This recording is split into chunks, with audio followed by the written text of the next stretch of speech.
start this, I know this is everyone's favorite time of the year. Best, most funnest part of all this, right? Yes. I will say this, ask a question, and if it comes up, let's talk about questions rather than me just going through it. But that being said, Open and Public Meeting Act, right, intent is we do things in public. We don't do it private, we don't do backdoor handshake deals. We deliberate openly, which is a big thing.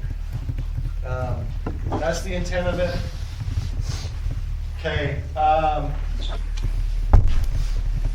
meeting is any time, technically, the lowest, right? A meeting is any time 3 of you electeds are together to talk about business. So this is a meeting. Nope, there's only 2 of us. What? There's only 2 from the planning commission. Okay, well, three council members, so. Right. Yeah. So yeah, planning commission is still a meeting. City council. Right. So yes, in good old Utah, that can be at church or in Smith's parking lot. So don't do that. Okay? I'm not really worried about this group. We post our agendas. We do everything in public. It's all on YouTube, right? So what it's not. A chance gathering or social gathering, right? This is one that if somebody wants to be nefarious, and again, I almost hate talking about this with this group because you guys are quite frankly a breath of fresh air in the other municipalities that I help and talk with and work with. I don't even smell any of this ever, which is great. Good job, you guys. Okay? You guys can meet. You can go to church, clearly. Just don't talk about city business, right? Which should be a welcome thing that you can't do it, right? You should tell everybody, I can't do it. There's 3 of us here. We're not talking about that. Here's my email address. You guys can all, if you're all best friends, you can go on a vacation. Harrisville just can't pay for it. So this kind of seems like, yeah, really, but it came from somewhere, right? Came from somewhere. Came from a few cities down southwest. Let's see. Questions about this, public bodies. I think we all know what the public bodies are here. City Council, Planning Commission, Pillar Authority, Board of Trustees for your special service district.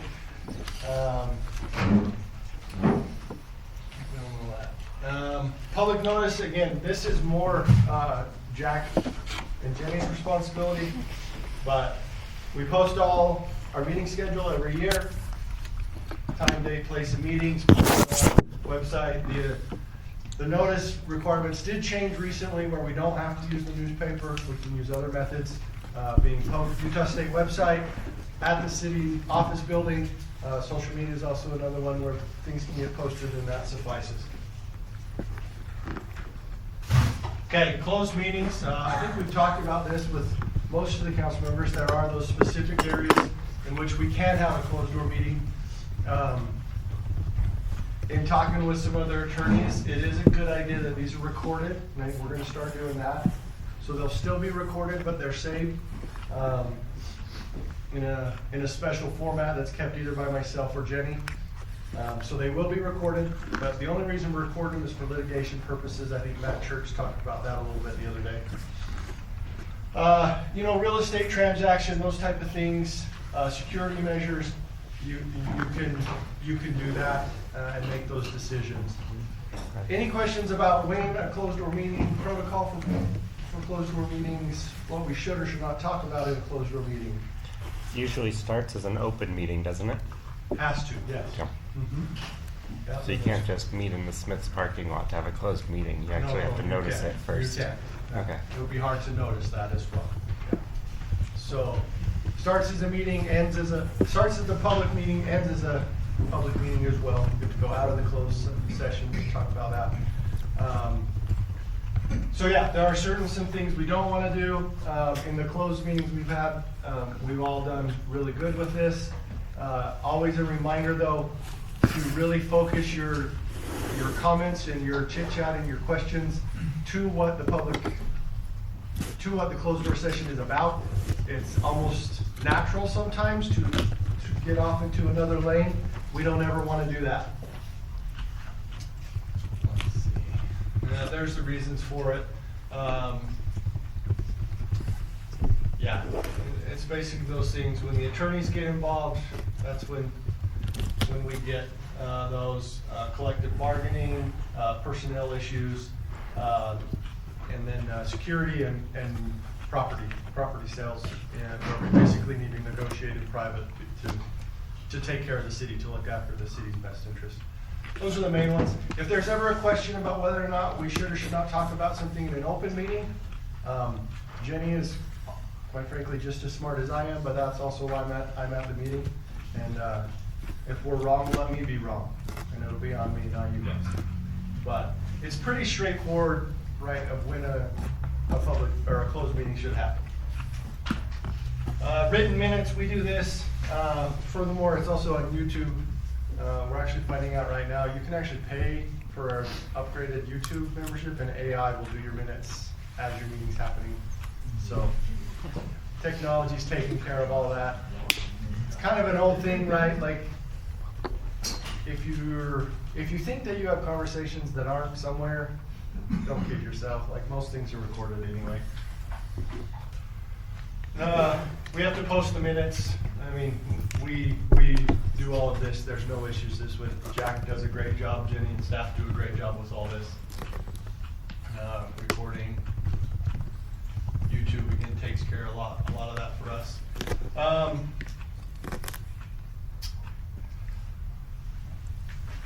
So this is a good one here, and it's really never really used. So having an open meeting does not mean that public gets to come and disrupt or harass people at a meeting.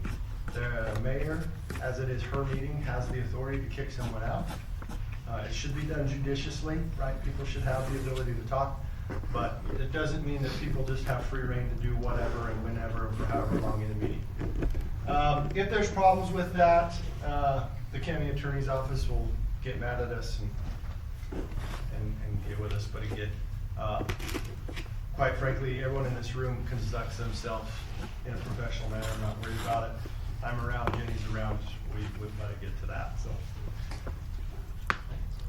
questions about open meetings at all? Everyone's an expert. Has to be on that last slide on enforcement. If you make a decision and it's not following the rules, it can be voidable. Absolutely. So if we decide to not notice it and then make some action, then we run into issues with that. So. The top slideshow.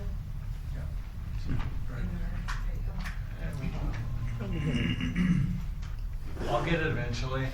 Okay, any other questions about open and public meetings? Again, I don't see any. That was very fast. So really, yeah. I hope you guys don't log that. I am the worst attorney or the best attorney ever. I'm not sure which one it is. I don't like to talk. Okay, also, another favorite topic, harassment and discrimination.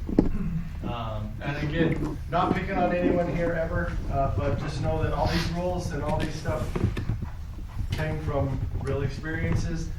If you're ever really bored, or if you're weird like me, your attorney, employment harassment and discrimination cases are some of the most fascinating cases to read. Just in like, you'll read what happened in the case or at this place of employment, and it's like somebody made it up. Like, this can't really be happening, but it does. So, all right, we'll go through all these. This is actually a good part here. So, we want to talk just about what happens. We don't want any unlawful conduct. You know, I will say this, on the level of harassment, right? We're talking about the lowest level. There is harassment that occurs what I would call like without ill will or without malice. And I'll talk about that a little bit. But that does happen. And the reasons can be varied. But I think honestly, like in this room, that's probably the thing we should pay most attention to. I have met everyone and dealt with everyone in this room. Never seen anyone that's overtly sexist, overtly racist, overtly harassing, you know, male, female, whatever. I haven't experienced that from anyone in this room. But some of these lower, kind of smaller claims eventually could be, one, costly, but also more, you know, just not kind of a black mark on the city and then the individual professionally. So we need to understand complaints, and, you know, the less money we give or the less money the trust has to pay out on our behalf, the better. Okay, these are the protected classes. That's a pretty good list. If we're worried about a protected class at all, let's talk. Because they do change, and there is some gray area.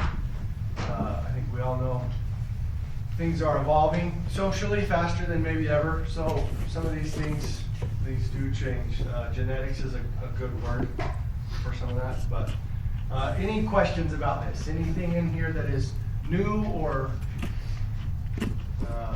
novel to anybody? When I did my last protected classes training, it was the age over 40. Is that still the case? So if I'm under 40, you can discriminate against me? This is actually a great thing though. This is the law and future telling according to me. I think actually very soon you're going to see it go the other way, where if you're over 40 and you're calling me sport and junior and missy, you're going to have it go the other way as well. That's coming. Because you got a lot of people who are my age and younger who are quite frankly sick of listening to the old people treat them like they're little babies. So it's going to come both ways. Right now, you can still harass me because I'm only 38. Okay? But in 2 years, you can't. Yes, 40 is the magical age, but just be careful. Any other questions about that? So once you get to 40, you can't call junior, is that what you're saying? So, no. So right now, us as an organization, it's fine, that's a good question. Us as an organization, we cannot pick on somebody who's 40 years old and be like, you're too old to work here. You can't even lift the shovel anymore. Or, you know what, Brody, you're losing it up here. You're so old, get out of here. What I'm saying is, one thing to be thinking of, and this is again just the law and fortune telling according to me, I think that's gonna go the other way as well pretty soon legally. In that, I don't know how old you are, I don't wanna ask, but if, let's say you're 55 and you're supervising a 25-year-old and you're, you know, all the names that the older generation uses, or, oh, you're sure you know how to do that, or I think that's gonna go the other way as well. So just something to be thinking about when you're working with younger persons. But yes, right now the law, 40 and over, you can't make employment actions or anything like that based on their age. Negative one. Good question. Anything else? Any other question? Okay. Discrimination, harassment. Anyone have questions about what that means and what it is? Right. You know, kind of know it. Right. Yeah, I've got a question. Yeah. So we're running into the gender thing. Mhm. How does that play in this whole thing? Or it really muddies the water? It's a It's protected complicated. class. Huh? It's a protected class. I know it's protected, but if you say anything, Well, can you say something? Sure. Can you discriminate them or harass them? No.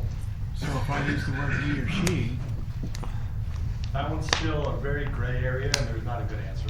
okay, that's what I want to know. No, there's not. I don't know what to tell you. I'm not smart. I don't want to use the word it, No, I understand. or they, or whatever, you know. Because So I will say in this. some cases, You can ask them and their pronouns. That's the safest approach. You're lucky, you specifically, that you live in Utah, because it is a little more Not acceptable. Yeah, it's a little more acceptable to use old-fashioned terms. But yes, if that's an issue, quite frankly, ask them their name. and use the name instead of the pronouns. Yeah. And then, again, too, like with, let's just say that comes up, it's a good thing. If you did everything you could to be polite and professional, that's gonna help, right? That's what you wanna do, is there are things that there's not a good answer in gender and he, she, it, they, us, them. That's all very complicated and the law's not caught up to it and it's not gonna catch up to it for the next little while. Now, let's say we had an it that worked here.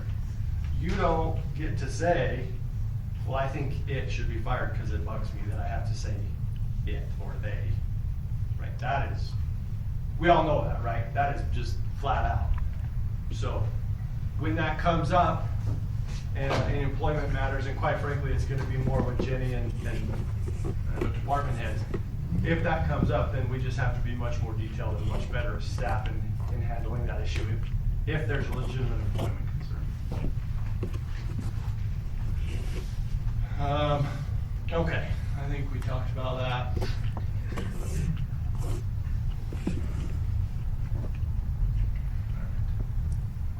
Sorry. Okay, great definitions.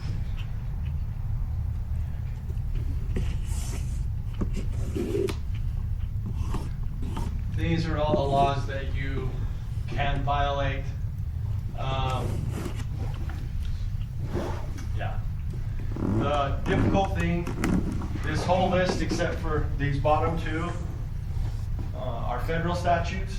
So anytime there's an issue, it goes to federal court, which makes it much more expensive. Another thing to think about is a lot of times some of these suits, depending on which they're filed under, the opposing party, even if they lose the case, can still be awarded attorney fees, so it's still really expensive to litigate. Again, we're worried more about your conduct, so if our conduct is correct, then we don't have to worry about all these things. Sexual harassment, I think we all know this. You know, gender is a good one that's brought up because that would fall under a sexual harassment type claim, which is never good. Quid pro quo, hostile environment, we all know that, you know, just leave that stuff out of the workplace. It's the simplest explanation. In the case law and how the courts look at that is there's kind of a sliding scale. So there's basically a hostile environment in what it is, what's happening. So it's basically there's a scale of, is it really bad or is it not as bad but pervasive, meaning it happens all the time. So this is kind of one of those where I actually have dealt with the case. It was early on in my career. And it was a person who, for the most part, I would say he was unaware of what he was doing, but it was just kind of a, you know, there was an age difference and a cultural difference between the two employees, and the term in which he referred to this employee was very offensive to her, and it caused an issue because it was all the time. Was it very terrible? No. Did it, you know, was it something that someone's like, oh yeah, that's not even close? No, but it happened every day, and eventually there was employment actions taken and a payment made out to the other employee because it was so pervasive, meaning it's happening every day. And those are the kind of ones that maybe you need to watch out for. Check yourself on what you say, how you say it, who you say it to. If you have questions about specific things or specific terms, let me know. Also, another thing for the department heads in here, when you guys are doing annual reviews, make that part of your review. You should ask your employees if they feel safe, if they feel comfortable, and if they know if there's an issue, where do they go? They should be able to go to you, should be able to go to Jenny, should be able to go to me, and make that part of your reviews, because that's actually a big, for employers, that's a big thing, is if you have documentation and or a system or a policy to ask those kind of questions to make sure people are safe in their work environment. And you could ask that well before a review too. Is if there's something where there's a question, have that conversation with the person absolutely. before it becomes pervasive. Right, absolutely. Yeah, Just if it comes up once and right. is But one if it thing. never comes up and you address it. So I'll just say, I'm not really smart in this. We, in some other places I work, we have a question that the employee has to fill out in their annual review, and it says, do you know that if you are safe, harassed, da-da-da-da-da-da-da, that you can go to these locations, and they have to check yes or no, okay? That question I stole from a presenter who worked at a city in California, and that question saved whatever city of California about $65 million because it got them out of a lawsuit. So, kind of a practice point there. So just, again, I don't know that this is an issue, but just watch what we're saying.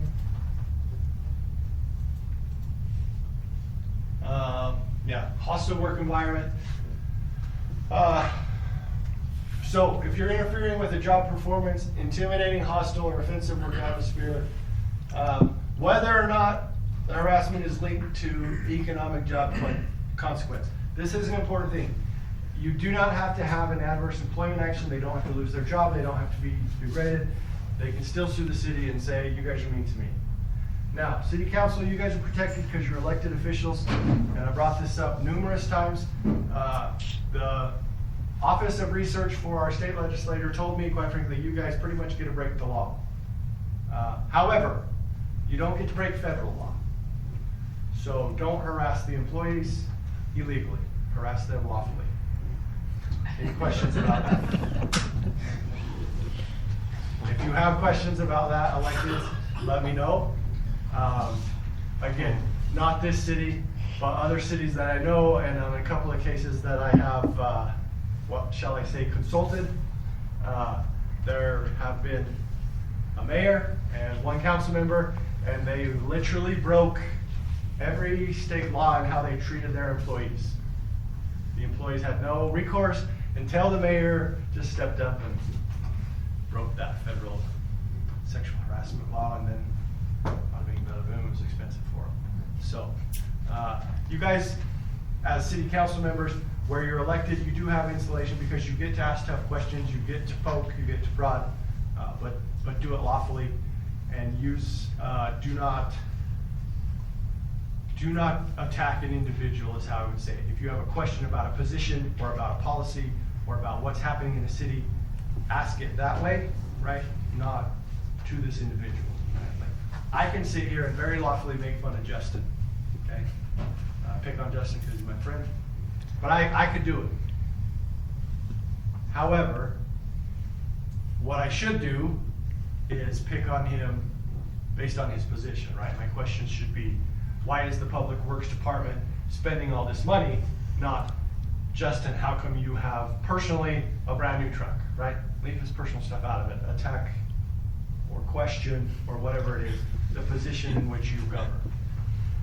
I know that's a silly example, but it's the best I could come with off the top of my head. So, but that is a big one. Stereotyping, unwanted touching, class. I will just say this one right here, department heads, make sure that's not happening. You would be, again, if you're bored or you think the law is really cool, look at some of those cases. Like, it is like, it's dumbfounding some of the conduct that people thought was allowable or okay in the workplace, and it's just not.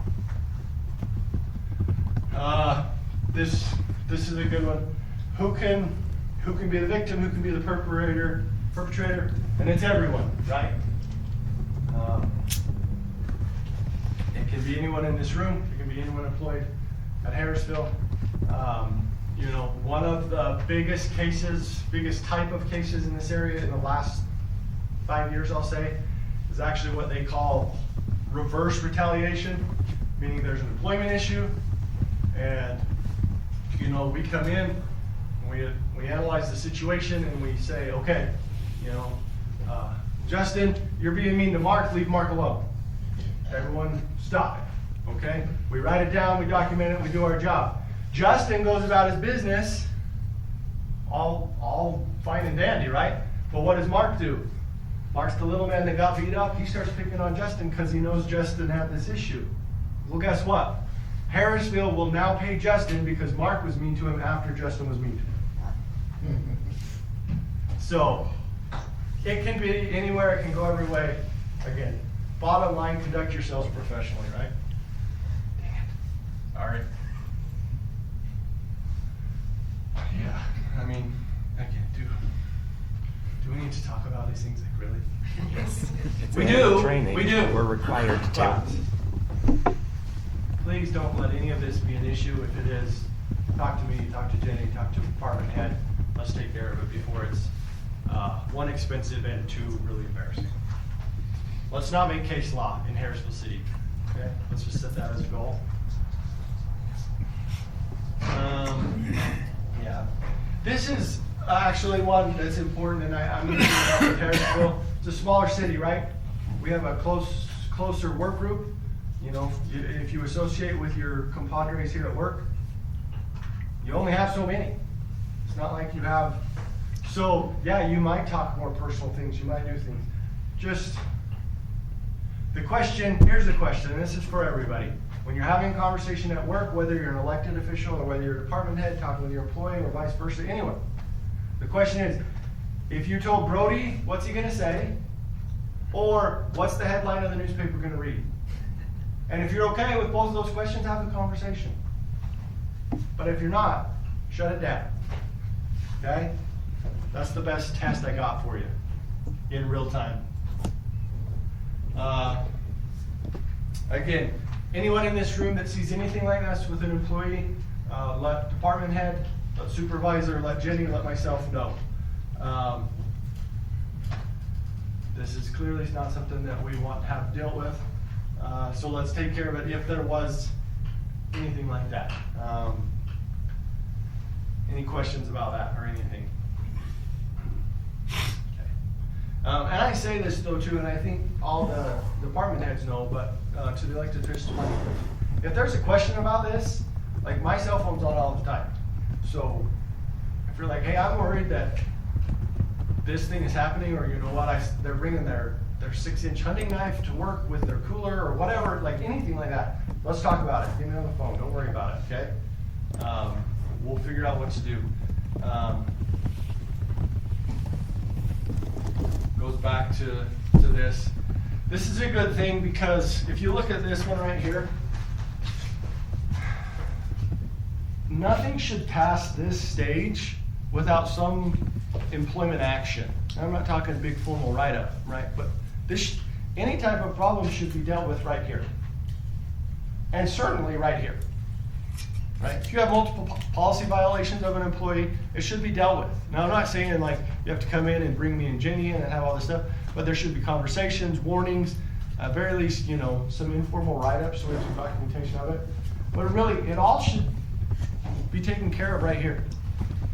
So, again, I feel like I'm talking more to the department heads here, which I guess fine.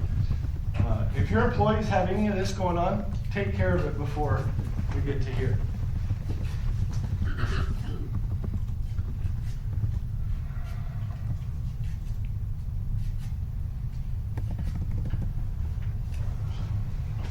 So, again, a nice little chart.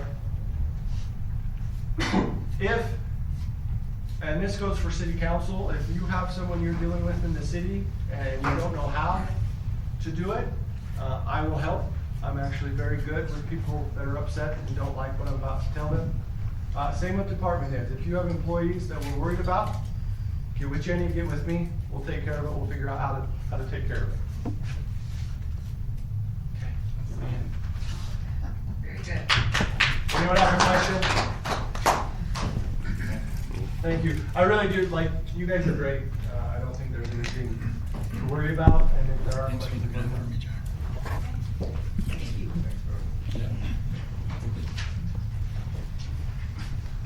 I appreciate getting that part over with, because that's always the hardest part to pay attention to, right?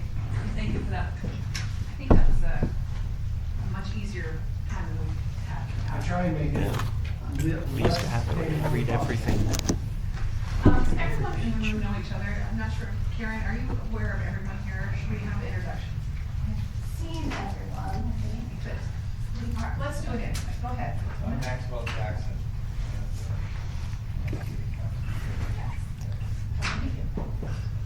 Justin Schnitzel, Public Works Director. Go ahead and introduce yourself. Karen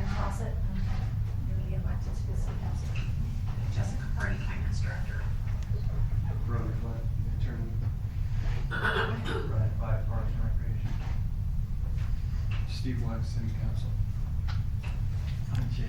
You know me already. Blair, City Council. Jack, the city recorder. I'm Nathan, the planning commission. We've got 3 more planning commissioners, is that right, 3 more that are Yep. not here tonight? So we're missing them, but we appreciate those of you that are here. So we've got that done on the first part of the agenda, so now it's going to be our conference updates. Jenny's gonna go first. Thank you, Mayor. We're gonna kind of talk about some fun stuff here. We're gonna give an update. Can everyone see the screen? I don't expect you to read this. This memo will actually be in your packet, City Council, for next month. Just wanted to give a follow-up on the 750 West complex and what's going on there. I know I visited with some of you, a number of you, a couple of months ago about some challenges that we faced when we were going through the public works process with the CMGC process. So about more than a year ago, we brought on a CMGC, which is Construction Manager General Contractor, in the hopes that we would not out-design our budget. And the idea behind having a construction manager is that they're able to go out and get real-time pricing on what we were designing, so that when we went out to bid for the building, we would not exceed our budget. A number of times through the discussions that we had with our CM for months and months, we brought the project, we pulled back, we phased things, we added alternatives into the project so that we could bring the budget back down in line with what we knew cash-wise the city had with the bonds and other resources that we had. What ended up happening about mid-August, we went out to bid. We had a number in our mind of where our proposed budget would be, and when our bids came back in September, late September, we started hearing some rumblings from the construction manager, and the bids came back $1.5 million over what we anticipated. So we got to hard work. The month of October was a lot of meetings and a lot of hard work on staff, and our architectural team. We identified anything that we knew we could bring back into budget, but as we started going through some of these meetings, it became really apparent that the construction manager's numbers were not accurate. There were some egregious errors in their calculations and their formulas and their spreadsheets, and that alarmed us as staff to see that their numbers, we essentially lost all faith and confidence that the number they were giving us was an accurate number. So after consulting Brody and reviewing the contract that we had entered into with the CM, we decided to terminate that contract. So the end of October, we terminated that contract with that provider, and we put the project out as a design bid build. And we received 12 bids in mid-December, all within our proposed budget. We were able to select R&O. After the bids came back in, we offered the project to R&O. That contract will come to you as City Council in February for your approval. And because of our tight timeline and needing to be out of our Public Works building by a year from now, we had already begun. If you've been over to the 750 West parcel, you'll see that we're moving, we're on such a tight timeline that we've started that construction process. So I wanted to give you an update on that. Part of that is going to be a separate line item on your agenda. The architect that we've been working with is fantastic. If you haven't met them, they're a great team. We've worked really closely with them. They've listened to all the feedback, and as we transition into the city hall and the police element, they're really good listeners, and they take back all of the information that we give them, and they design something that's gonna last for 50 years. That's our goal, is for these new buildings to last for 50 years. And they put a lot of effort into this problem we had with the Public Works building. They put in long hours, they redesigned things, they had to go out to their contracted employees on their structural engineering and things like that to to redo some things to bring the price down. So their costs exceeded what we anticipated with the initial contract that we signed with them by about $54,000. To us, that is a reasonable amount because we saved $1.5 million by not going with the original contractor. So we felt like that is probably the better choice that we made. Well, actually, we know it's a better choice that we made now that we got those numbers back. But even when we were having them do the work, I had all faith and confidence that they would present a proposal for the bid that would be within our price point, and they did. So that will be above and beyond what we initially asked for with the architectural contract. And we'll touch on that a little bit more in the budget discussion later. But I just wanted to bring you up to date with that. Justin, do you want to fill in anything on what's actually transpiring on the site and give a little update there? Yeah. So they started digging footings and foundations. The issue we ran into with our soils engineer is as they dug down, they did not hit native material. We've allowed some hauling in and dumping into that site for quite a few years prior, and now we're going to have a change order. They're going to have to over-X probably another 18 inches of the majority of the building site and haul and fill. We don't have a clear number yet, but it will kind of escalate that price again. It wasn't foreseen by the contractor, it wasn't foreseen by anybody, because we just didn't know until we started digging down. We did get a geotech report, but we're putting 6-inch holes randomly throughout the project and not exactly on our building. So there is a little concern there, but we'll work through it. We'll get it rectified, and hopefully, the contractors on board, the general and subcontractors are doing whatever they can to tighten those numbers up and keep them as close as we can. But again, like Jimmy said, we feel really confident on how we went about this, even though it was a very stressful time for all the parties involved. We kind of felt some major gut punches when we had a meeting in July that we had a pretty set number, and then come August, after the bids came back, and it was a lot higher than that. So, but yeah, the saving the 1.5 million actually helped us to actually add one of the phases back in, which was a very much needed truck wash. Right now, currently, when we wash our trucks after every storm to get all the salt out, doing it in a parking lot, and try to catch all the extra salt so it doesn't go down the storm system. This way, we'll follow not only EPA rules and city rules, but they'll just be nicer, and my guys won't be out there with a garden hose in freezing cold temperatures trying to keep these trucks to last as long as we can and keep the salt off of them. Thank you.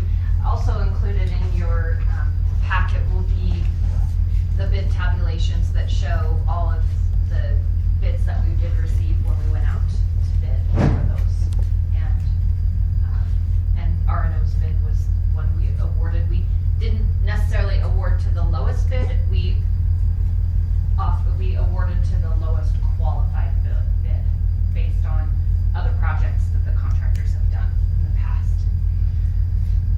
So moving forward on to the next, and simultaneously as we were going through all of the public works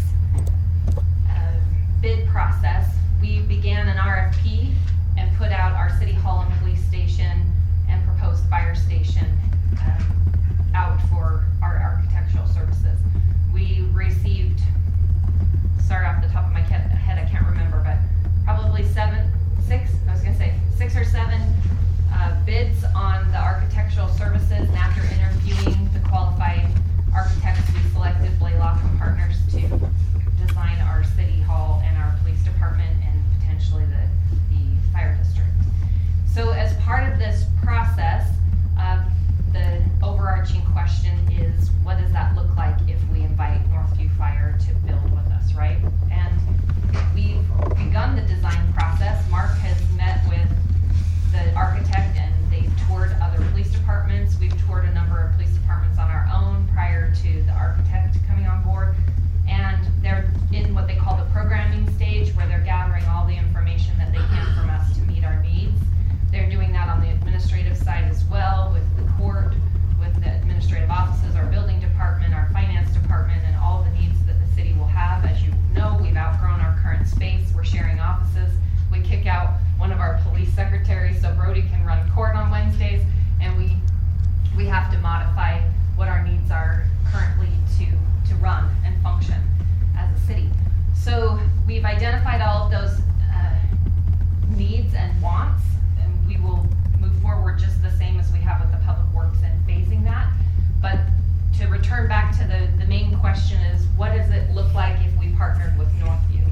So we brought on Marcus Keller, our financial advisor from Cruz and Associates, and we had a great meeting with him. Northview was part of that meeting, and we just talked to him about what options are available for a partnership with them. Some of the questions as to why we partner with them, one of the main things is it helps us qualify for funding, appropriations funding, when they like to see partnerships between agencies and potential funding opportunities. Also, bringing a fire station to Harrisville has now been identified on Northview's long-term plan that it's needed in our area, as was evidenced last night. As many of you know, we had a fire down at the North Point storage units. So we are looking at ways that this could take place. So Marcus prepared 3 different scenarios. We asked him, after we were discussing a few things, of 3 different options that the city could look at for the potential partnership. Scenario 1 is the land building authority, the local building authority, of Harrisville City would issue approximately, these are all approximate numbers because we don't have exactly what the fire station portion of the building would be, so we're just estimating about approximately $3 million. That would be issued by Harrisville as lease revenue bonds. They're a little different than sales and franchise tax, which is what we bonded for the Public Works and the City Hall and Police Department. And these bonds would be callable at any time. And the agreement would be between Harrisville and Northview Fire that they would make the bond payment. So we would create an interlocal agreement with Northview and Harrisville that would define and outline how that looks and what that looks and the protections. Marcus has outlined what the benefits of that would be. In the circumstance, the big question is what happens to Harrisville if Northview Fire can't pay their bonds, and what would happen to us. In scenario 1, we would maintain control of the portion of the building that is connected to our building, the fire station. We would know we would need fire services. Does the potential exist that we would partner with maybe Weber Fire or Ogden Fire or someone else? We would have to find fire services to protect Harrisville residents. We would then have fire station facility available to fill that. We would have to take, if they were to default on their bonds, we would have to take over the payment on that in scenario 1. But we want you to be fully aware of what the benefits and the risks are in doing any of these kind of connectivities.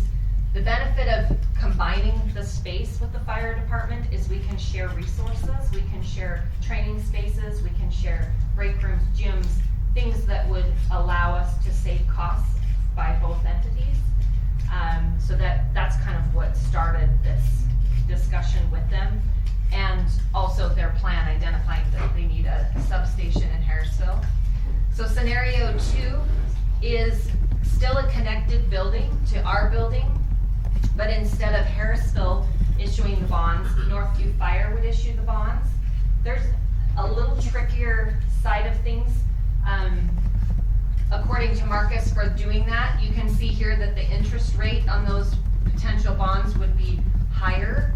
We would also have to have the architect separate out HVAC systems and connectivity so that their ownership of the building is independent of the city and police department. So it would get a little trickier. The cost savings at that point are somewhat iffy, because if we have to define their space and our space, then do we charge them rent if they come into our gym, or do they charge us rent if we go into their training room? Things like that are a little bit more difficult to define. But I guess on the plus side of them financing it by the district is that if they default on that, we don't have to worry about making those payments, but we also lose control of who might come in and replace that space. We wouldn't have ownership over it. We wouldn't be able to control who would come in and lease that space. It would be completely up to whoever took over the bond. The third scenario is an independent building that Northview Fire just builds. They purchase land from us, and at some later date, they develop and design a fire station. They would bond for that. They would cover all the costs of that. We would have no ownership, no shared space. They just would be independent of us, but they might be in the same location. So though I wanted to bring it to your attention so that you can think about what is best for Harrisville. I've tried to gather as much information as I possibly can for you. If you have questions that you want answers to, Marcus will be here in February. We are at a stage in design that we need to make this decision before we move forward. If the council does not want to move forward with the partnership, we need to know that before we start design work on the project. If we want to partner, then Northview Fire needs to know that so that they can get going on what revenue source they're gonna pay the bonds with. So having just come off the fire board, I can tell you that they're 100% on board with sharing resources. And the odds of them failing on the bond are like anything that happen. And we commissioned a company called AP Triton to come in and do a complete assessment of the whole fire department. And as of last year, Harrisville didn't merit the call volume to implement a new place, but the formula they used within 3 years, Glasgow within 2 years, we're gonna have to have one. And this is the only thing that makes sense. And they're completely on board with the sharing of the resources at this point. Yeah, thanks, Max. We did go up and visit. The mayor and I presented to their council in June of last year at the early discussion stage that we were moving forward with our city hall and police. Obviously, we want to know, ideally, if they're able to partner with us, they'll be right on the eastern side of the complex, so they'll have access to Highway 89 for their response times will be improved. If there's a partnership that requires them to purchase land, I don't know that we can prioritize that as part of our design for our police station and our city hall. What that looks like in the future, we wouldn't want it to be in the center of we wouldn't want an unfinished portion in the center of our city complex, so it might get a little bit sticky. But if their board decides that's what's best for them, obviously to move forward with scenario one, their Northview Fire Board and Harrisville Council would have to be in agreement on moving forward, actually with either of the first two scenarios. Each of the bodies would have to approve that moving forward. Marcus did say that we would define parameters in the interlocal agreement to include what happens when the bonds are paid off, who owns the building at that point, who would, if they're leasing the building from us during the bond payments, we wouldn't necessarily have to charge them for utilities and things like that. But once the bond is paid off, if they are staying there, do we sell the building to them? What does that look like after? There's no risk associated with it necessarily. if there isn't a debt tied to it, as far as having a partnership inside the building, unless of course the district dissolves, which is very unlikely, but we do have to talk about what ifs all the way to the end, including all of the detrimental effects that are possible for Harrisville. So this is a preview. He did actually prepare the payment. Again, this debt service schedule would be paid by Northview Fire in all scenarios, actually. It's just the first scenario would be us bonding for it. So there, I'll be honest on the record here too as well, that you want to consider what this looks like politically as a council and what repercussions might come from making a decision like this. I don't ever like to sweep anything under the rug, so I leave that up to you. I just want to provide as much information as I can for you to make the best decision for the city that will last the longest time frame for us. So that's where we're at with the city hall. This will be on the agenda for February. Again, Marcus is happy to come. He'll present this. He'll answer any of your questions about bonds. And I'm gonna switch gears, unless you have any questions about that or comments that, yes, Grover. So scenario-wise, is Northview's in charge of paying it? Do they have the funds, or is that gonna be passed on to taxes? They're gonna have to figure that out on their side. Well, I understand that, Uh-huh. but guess who gets to pay it? Yes, and it would be the entire district too. Yeah, that's why I say you have to think about how this affects, because it will be North Ogden, Pleasant View, and Harrisville residents. Does the fire district have any funds that aren't taxes? I would have said all of their funds come from people somewhere. So They're they, not They do have making funds money. that aren't taxes, but it's a small percentage. I don't know. and they don't have the same resources that the city does as far as sales and franchise taxes and other things.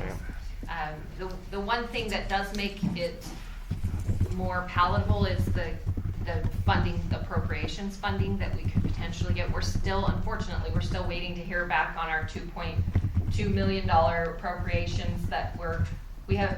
I should be clear, we have not included any of that in our public works assessment for our public works building. That's just cream on the top if we get that $2.2 million.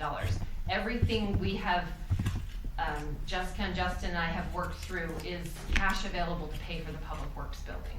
I should have probably clarified that in our first discussion. So we're not spending money the city doesn't have. We're only designing and spending. That's why we added a bunch of alternatives to the project, and we phased a storage space on the project so that if the funding does come through, we can do more things, but we're not banking on money we don't have in our pockets. So that's important to talk about with the public works building as well. And we will move forward with the city hall and police department the exact same way. We will move forward with money that we know we have. So having said that, with the bond discussion, something that we just want to have in the back of your minds is the possibility of interest rates are coming down. And Marcus and I met last week not only to talk about this scenario with Northview, but also there's a good possibility he's going to recommend we refinance our bonds because the interest rates are going to come down. I do have, this is a real time scenario if we were to do it right now, which he is not recommending. But this is what we need to look for when and if we get serious about refinancing. So our first set, the public works bonds, the series 2022, the savings benefit right now is less than 1%. He's pointed out that he doesn't necessarily even consider refinancing bonds until it's above 3%. There's going to be a 3% savings benefit on that. If you see the City Hall, the Series 2023 and Police Department, it's at 6% right currently, and he's anticipating that that's going to improve. And it's always the game of when to make that decision, right? When to pull the trigger.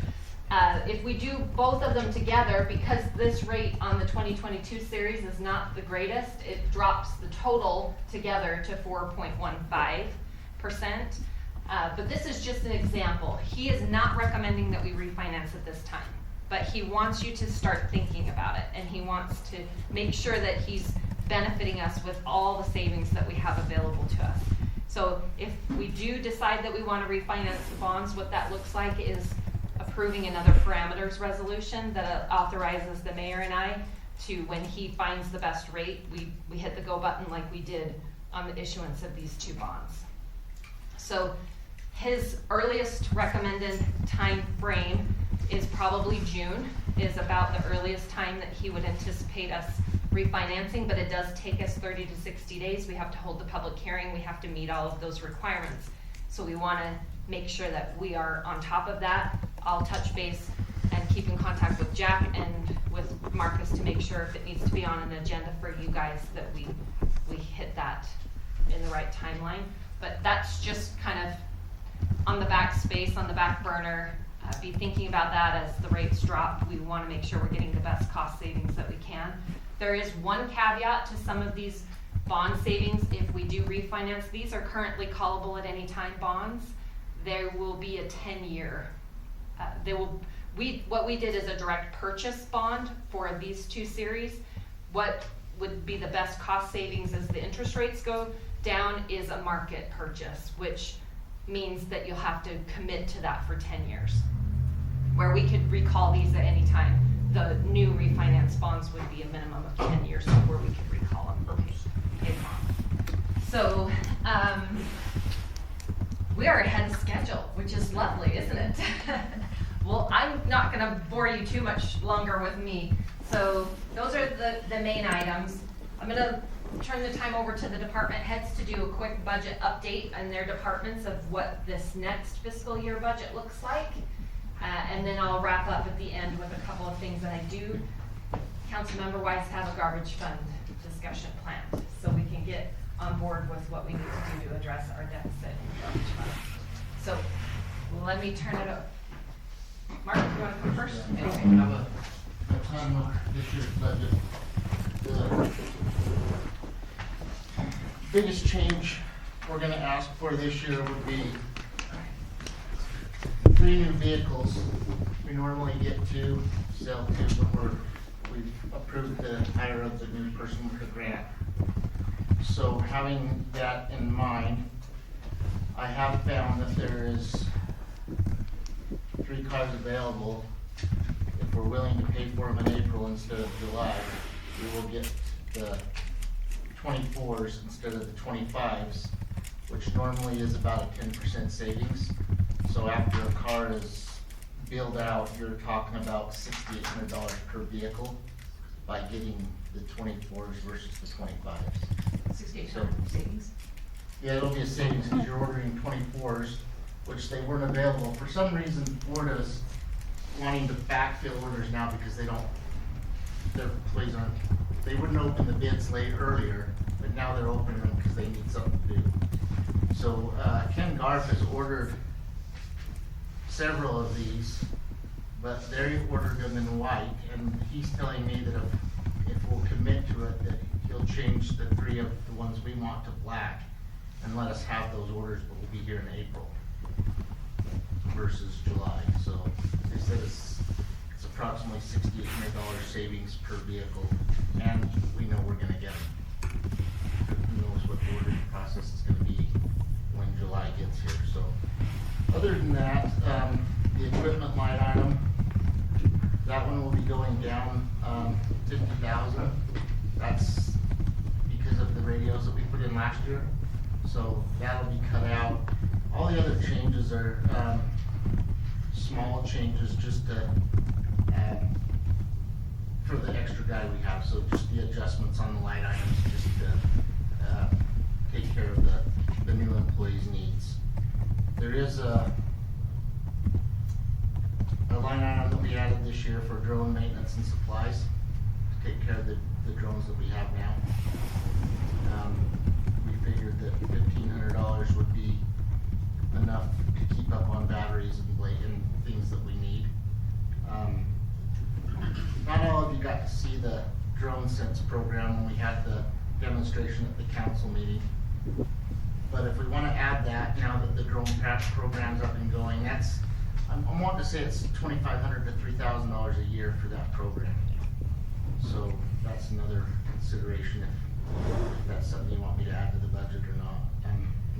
useful. Who knows how many times we'll use it, but we used the drone last night to put up for the fire, so that the fire department could see the hot spots. And I know you weren't able to attend the demonstration. What the Drone Sense program is the drone has a live feed.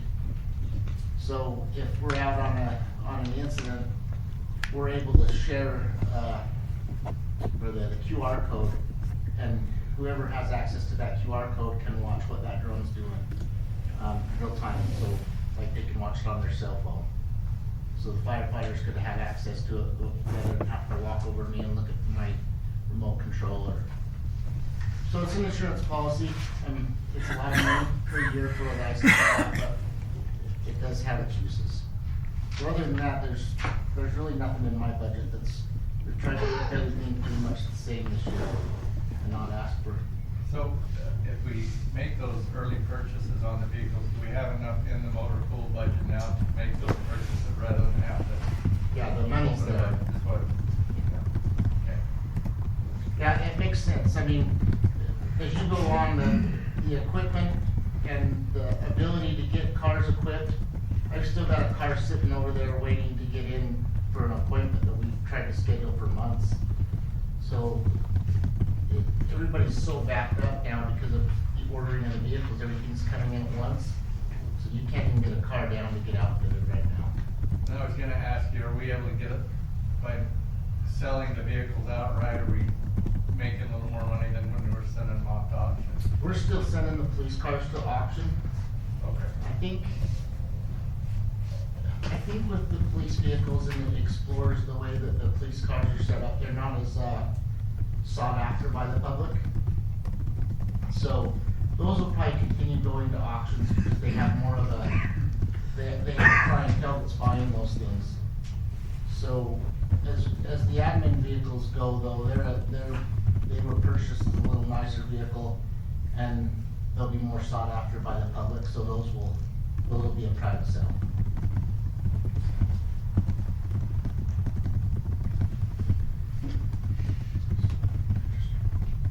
Anything else? So what features do the 25s have that the 24s don't?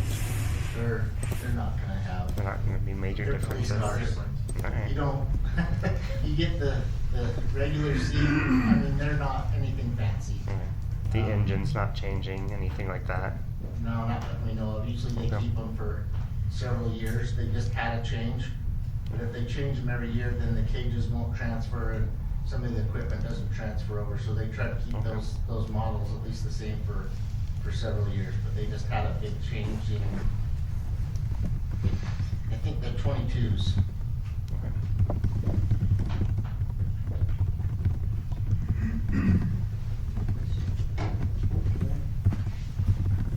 What's your opinion as far as the insurance policy on the QR codes?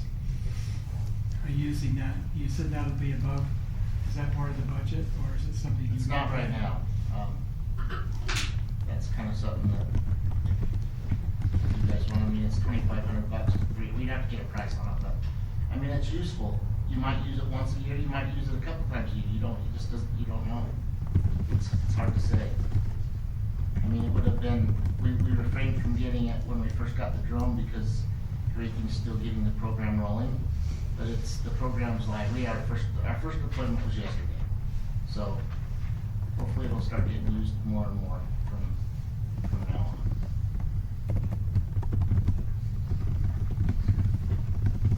Okay.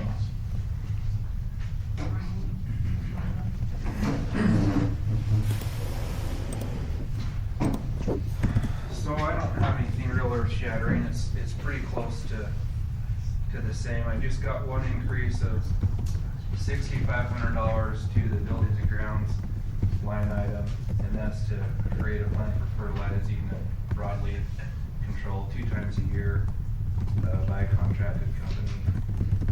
Orion Junior, well, the school district rather has changed the way they charge the city. We no longer pay an employee to be at the school for basketball, for recreation services. We pay the school district now, so we needed to up the Orion Junior High line item by 11.2. That will probably end up being more of a transfer from one account to another. It really just changes how we pay them. not necessarily the amount by very much. Fall Festival, I increased by $500 just to kind of keep up with what's going on there. Maybe more hot dogs this year. More fireworks. Fireworks is a different night. It's a different discussion. And then miscellaneous, so I think we put 20,000 as a place marker in that. I can't remember what we do with Jessica, but I'm looking at a fence project, maybe increase our fence compound around our shop. We do, and we're gonna need more room in there. So other than that, it's pretty well the same. Nothing too major. Oh, I am gonna ask for just over $14,000 for a part-time summer help employee. We've got some projects we want to get done this summer that we could use a little more manual labor, but when we pull staff off of our everyday duties to do projects, then the everyday duties get put on the side burner and we get more behind. So I'm going to ask for that as well. So that's it. Brian, could you update us on your employees that should be? Yeah. So we found a great employee. We're calling him a crew lead or a parks lead. He comes from Syracuse with 8 years experience there as a lead, part of hiring processes, part of firing processes. I've only worked with him, well, he's been the lead now for just a few days, but we hired him as a baseline employee in middle of December, I think, and has already shown some good things. I'm super excited to have him take some things off of my shoulders and with the experience that he has. And then we'll be putting out again to replace his entry level position because he just got the lead job. So we'll be putting that out to fill that as well. But pretty exciting to feel like we're getting some good staff that is supportive and sees the vision of where we want to be and wants to be a part of that. So pretty excited about that. Grover, did you have something? Yeah, I was just curious, how is our park trails around the pond and thing holding up? I haven't looked at those personally for a while. Randy was out there actually yesterday and said they were probably needing some attention. So I need to get with Justin and look at what that means. Yeah. So I know that's one of the visuals in the community that everybody sees, so. yeah, I think they're probably due for some attention on those. And then just quickly got the playground installed at the new park. We're just waiting for the snow to melt and things to thaw out. Now we were really close on getting it done. We have half of the wood chips still that we need to put in, and that's where we're at on it. So yeah, pretty exciting stuff. Where are we on the main playground? The main playground? That's what it is. That's what it is, okay. Yep, that's what it is. It's fenced off. It just needs snow to Yeah, melt. still got the fence around it till we get the rest of the wood chips in, and then we'll open it up.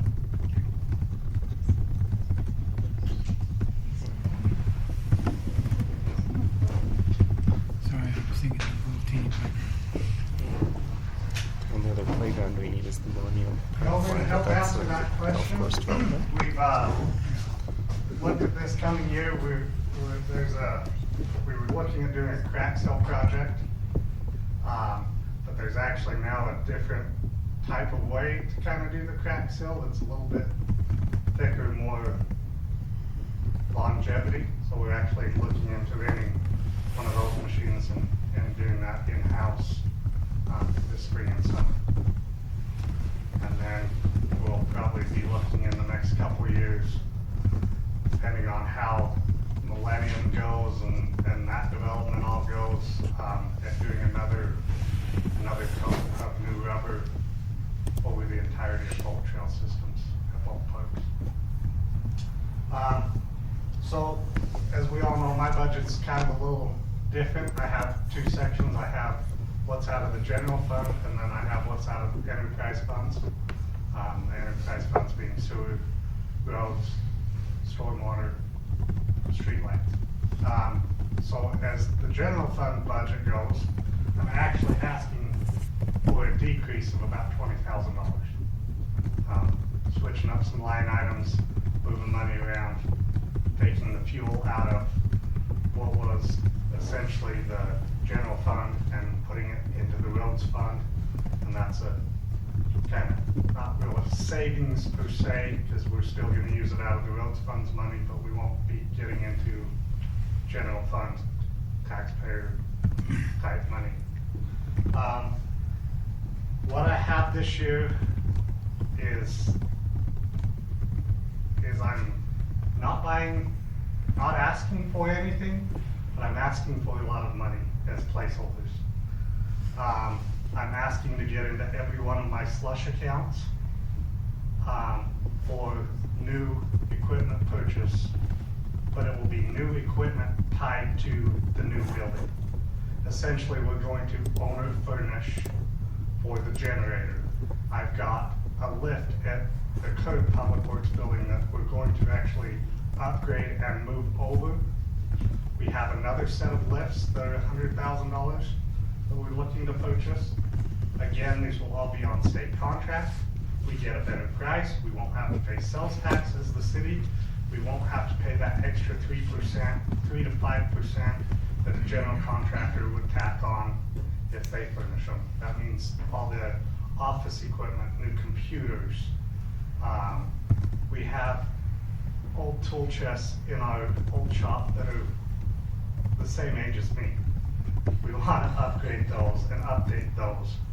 We want to have new equipment in the new shop to last the next 25, 30 years as we have gotten out of that shop, but it's time to upgrade and update.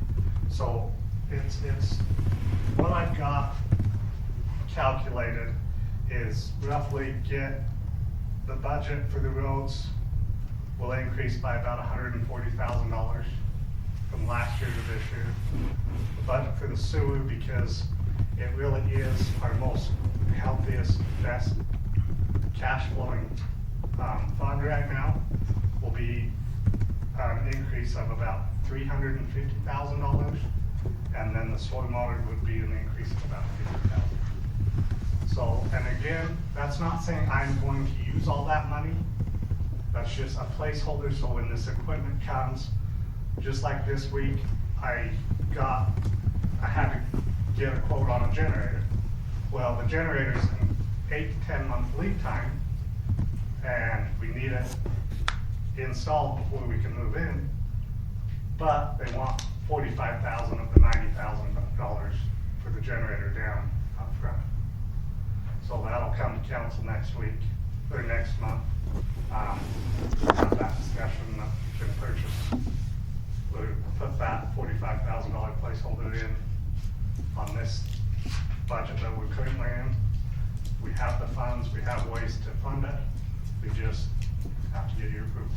So that's kind of, like I said, as far as most of my line items didn't change other than the equipment line items, and they're just placeholders with the money in them so that we can make the purchases when they come up. I mean, it's really fiscally saving the city money instead of trying to let somebody else go out and purchase all that for us, and then we have to figure it out and pay them next year on top. Any questions? New trucks. We are excitedly anticipating our new snowplow truck that's being built right now. We ordered a long time ago, and Matt took a while to get it, and now it's at own equipment, getting all the front plow, the side plow, the sander bed, all that. But with our roads are getting bigger, we're trying to get bigger plows and try to what we can do with one truck instead of taking two to do. So, thank you guys.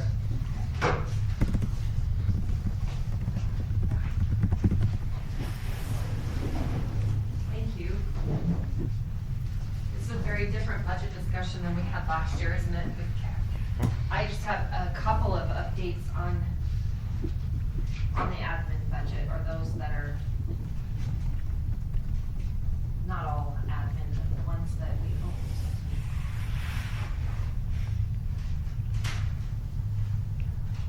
So just as I'm pulling this back up, so as we had our audit report at our January meeting, you are all aware that we have $120,000 we need So what staff is proposing is that we split that $120,000, pay the $54,000 we need to pay the architect for their overage on their contract, and then the other approximately $70,000. As we were meeting with the auditor, there were some discussions on how we could balance the garbage fund. As you're all aware, it's in a deficit. It's been in a deficit for as long as I can remember. I wish I could tell you a time that the garbage fund was balanced out, but in my tenure in the admin side of the city, 12 years now, I don't remember a time that the garbage fund has really been stabilized. And so as we've looked creatively on how to do that, we've tried to balance it by increasing rates, and that is not happening. As soon as we increase our rates, the rates of waste management go up, the dump fees of the county go up, something counteracts our savings there, and we end up in a deficit again. So as we met with the mayor and I met with the auditor before the audit report, there were a couple suggestions that he gave us. One is a loan from one of the other enterprise funds, the stormwater, sewer, streetlight fund, to the garbage fund to balance the budget in the garbage fund, but then we would have to pay back that other enterprise fund with interest for the money that we're loaning out of that fund. For me, I just couldn't see an end to that. I kept thinking, well, that's just gonna put us in another cycle of having to raise rates again, and now we're having to balance another budget that's lost revenue out of it. So kind of my recommendation, and as Brody and I talked, and Jessica as well, we could use the $70,000 to do a one-time bailout from the general fund to the garbage fund. It would zero out that balance, and my recommendation is that we look at rates in February. We try to pass a resolution to increase the rates so that we can capture the money that we need, so that we're not waiting until July. Hopefully, I'm gonna try and contact Waste Management before our tentative budget is adopted in May and find out if there's gonna be any Waste Management increases this next year so we can get out ahead of that. And then the mindset behind transferring the $70,000 from the general fund is that is money that the residents have already paid to the city. And we paid the enterprise fund to balance out the garbage fund. That money is directly being used that they paid the city to pay the garbage fund. If we raise the rates and we put the $70,000 somewhere else in the city, I feel like we're double charging our residents for something. They've already paid us. It's a careful balance, as you can see, as we do these budgets. We do our best to guess what revenues are gonna come in, what expenditures are gonna go out, and sometimes we're off a little bit. We always wanna be off in the positive. We don't ever wanna be in the deficit, but as we're off in the positive, we wanna be responsible with where we're putting that money for the residents. That is ultimately your decision as council members, but that's what our recommendation will be, that we do a one-time bailout of the garbage fund with the general fund of overage, and then we try and get ahead of the fees on the garbage rates. Jessica's doing some analysis with the garbage rates with what a potential increase of $1 for the first can would be. Some cities, they charge the second can at a similar rate to their first can. We give a significant discount for a second can in the city. When Jill Hunt was hired as our treasurer, she did a complete audit of our garbage cans, because one of the disadvantages with contracting is we don't own our garbage cans. We don't always know when a resident has requested a second can. We do our best. In fact, I've done it as my job responsibility before, and it's a really tricky balance when Bonavista's collecting our fees, we're the middleman, and Waste Management's picking up the garbage. Sometimes it's like the game of telephone, and somebody's ordered a can and it hasn't quite made it to Bonavista, so they're not being billed properly. The city's subsidizing that. So we will conduct another garbage audit. We rely heavily on our public works to help us with that. And when it's garbage day, again, it's an imperfect assessment, because maybe somebody has 2 cans, but that week they only put 1 of their cans out.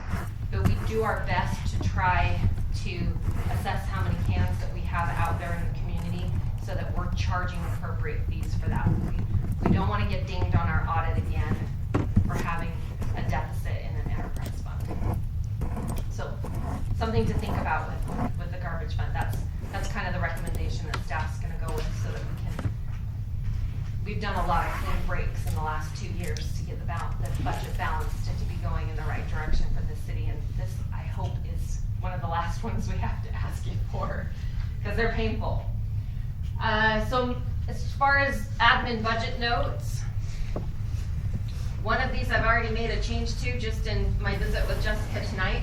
But as you can see, we had a whole page last year of all of the accounts and balances that the admin team watches over, and we reduced it significantly. We're actually making a change in the justice court to split that employee's wage with the building department. One of the things the auditor suggested is that wages for the admin team and the building department be paid from the building fund. We hadn't been doing that, so we're making that correction. So that will actually, the salary and wages you'll see in justice court decrease, and I failed to add it to the building and planning, but it'll be in that area. We're hoping to, we still haven't worked out a finale, and I needed to talk to Brody about this and I failed to, but the Nexus Lexus subscription for the code books. Are we required to have a hard copy in the city now that it's online? We still have to have a hard copy. So scratch that item, it'll stay in the budget. You're required to as part of your certification for the court.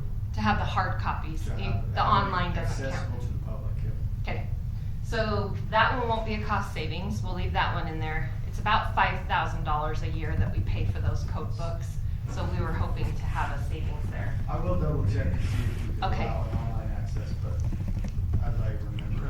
Has to be a hard copy. Yeah. Sorry to put you on the spot, That's okay. Brody.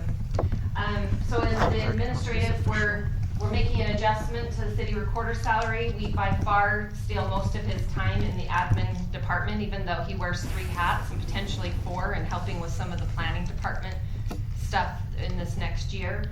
As you know, Jack covers, he's the evidence custodian for the police department, he's the city recorder for the admin department, and he's also the emergency manager for the public works department. So as is customary for Harrisville employees, he does a phenomenal job wearing multiple hats for the city and covering all of those requirements for us. The public notices is going to be adjusted slightly, not a major thing for our annual truth and taxation notice because we still are required to publish that in the Standard Examiner, and their rates increase every time we publish. I think their rates increase. For non-departmental things, the computer services, we have increased our emails and our subscriptions. We've added new employees, and that budget is going to go up a little bit. The city newsletter is actually slightly decreased. My best guess at this one, why it's going down a little bit, is we used to do a lot more 4-page newsletter flyers when we did Heritage Days and other events in the city. We're not doing Heritage Days right now, and so there's been a cost savings there, so we're kind of monitoring that. Not that it's going to be a huge savings, but any dollars we can find. And the liability property insurance will actually not be increased in non-departmental. We're going to take that out of capital projects to pay for the public works insurance. We have to cover the building as we're building it. That's where that will come from. And our telephone bill did go up because we've added new lines. We have new employees and we have more needs there. So not huge increases, but a little bit that comes with not only inflation, but the growth of the city. We are leaving in there some professional planning fees for the contracted services that we have from Jones and Associates, those that are in Planning Commission, and particularly our project management meeting. We have a contract with Jones where they have a professional planner that comes and helps us assess our site plans and other things that are going on in the planning department to make sure that we can meet the needs of the developments. So one last thing, and we're gonna wrap up a little bit early tonight. I wanted to give a Ben Lomond update. I think there's a lot of questions that you guys are receiving as council members. What's going on with Ben Lomond? Why is it sitting there for 5 years in a row and not a home has been built? Well, as you are aware, the first developer, the current owner, has run out of capital and the project is up for sale. In the last week, I've met with 2 different teams that are interested in purchasing the development. Of course, they are laden with questions about what you guys will and won't be willing to do if they want to make changes to the MDA. My answers are always the same. I don't speak for you, but I do know that we were in a 2-year negotiation to get to where we were to begin with.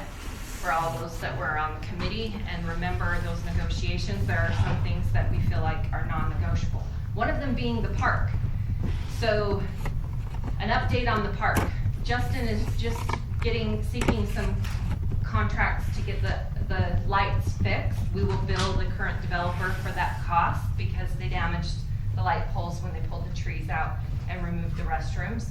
So we will invoice him after we have those lights fixed. But also, the answer I've given the developers when they want to remove the park from the project is the density. They won't get the density that was counted as open space for the project. So I'm trying to protect that. We are really in a good position with the phases 2A and 2D with complete approval through the city. UDOT has now informed us they're going to do the overlay on Highway 89. We want to have infrastructure in place before they do that overlay. Both teams I spoke with this last week are aware that sewer line needs to be put in on Highway 89 immediately. So we're still in a holding pattern. We still don't have a lot of answers. We hold no control. If we could go out there and smooth dirt ourselves, we would have done that a long time ago. But we're hopeful that some of these groups are large enough capital-wise that they will be able to do some things. So additionally, as part of that discussion, they have all asked where we are in a PID process. As you know, we haven't taken any action on a PID. We received, if you remember, that's the Public Infrastructure District discussion that Doug's team proposed last summer, but we never received a letter of intent or notice to proceed or anything from their team asking us to take any action. So they are very interested in, these new developers are very interested in talking to you about the possibility of doing a PID. To piggyback off of that, there is some discussion in the legislation this year. We've already got draft legislation talking about infrastructure districts independent of city's authority being allowed. Where that goes is up to the state legislators. We'll see where they land at the end of the session this year. Not to pressure you, it's totally your decision whether you want to do a PID. When I met with Marcus, he's actually been contacted by some of these teams asking his opinion on the city's temperature on it. He has backed me and you in saying that we don't really have a lot of interest in partnering with the current owner. But if a new party came to the table, the one question we would ask is, what's the city going to benefit from allowing that to happen? Something that we've been brainstorming, Marcus and I, it is a possibility that a rec center could be partially funded by a PID, as long as the residents in the PID benefit from this. It could be an option, but whether or not that there's outside funds available to do that, I don't know. I just know the need's there, as Brian's getting negative emails from parents asking why they have practices and games at ridiculous times, because we have no facility to hold our games in. We have no facility to host our basketball program, and unfortunately our youth are suffering from that, having to play games at ridiculous times and practices as well. So those are just ideas, brainstorming ideas. That's what this kind of format of the retreat is about, and ultimately up to you guys what you want to do with that information. The last thing I'll wrap up on, that I forgot to grab the mayor's poster from the break room, but if you're down at City Hall, you can notice in the break room, the mayor has tasked and challenged the employees to visualize our goals this year and actually put them on a poster board. So anything that you guys want to set as your goals for the city in February, we'll add to that poster, and we'll have those up for review. Usually I've had them at the retreat, but we're all kind of glazed over tonight, so we'll talk about it in February. And if there's anything you want us to add to the city's goals, we talked about party as well. Things that you want us to meet. Top of my list this year is we've worked through the impact fee analysis and renewed and readopted those fees and changed those fees. It's our park impact fee is the last one on the list.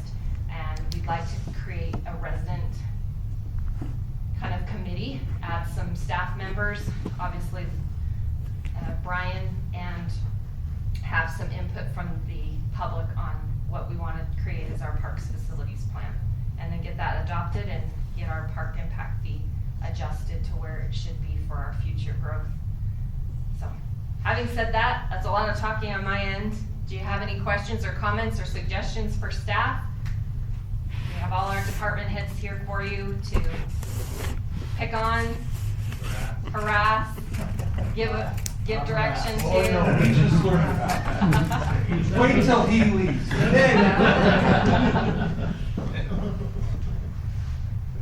Anything else that we've missed? I like 4-page newsletters, so I'm sad to see them go.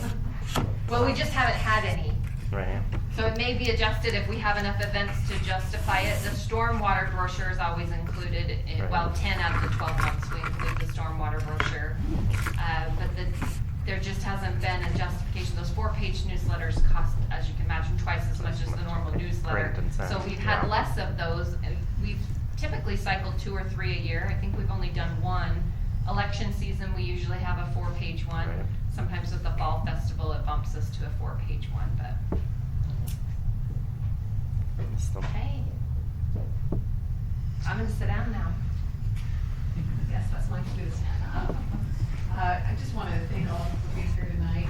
Thank all the hard work that Jenny's put in here to create this, for all the department heads for doing your budgets so early in the year. It used to be that we would, April or May, start thinking about the budgets and then scrambling and what can we cut. And I think the whole switch in what we've done with the city in the last few years is really coming to fruition now. And we can see the benefits of how we're doing this in this retreat tonight.